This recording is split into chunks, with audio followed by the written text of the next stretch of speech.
You are not here to be ruled by your nature. You are here to rise above it. This is Sanatan wisdom. Look at Hanumanji, a Vanar form, a body wired for instinct, yet the highest example of Niyantran. Monkeys by nature are restless, impulsive, easily distracted, and even promiscuous. Yet Hanumanji is the highest example of brahmachari.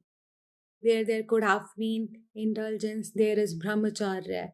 Where there could have been instinct, there is niyantran. So, what are we being shown? That we are not here to be ruled by our nature, we are here to rise above it.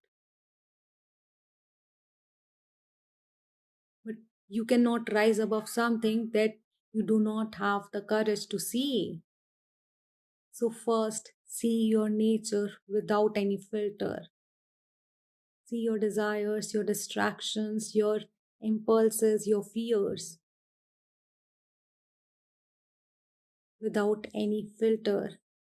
And then comes Niyantran, mastery over them. Not suppression, not denial, but choosing what aligns with your dharma over and over again. This is power, not acting on every desire, not becoming everything that you feel, but choosing with awareness. Your nature is not your limitation.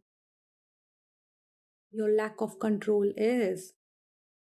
Your lack of mastery is.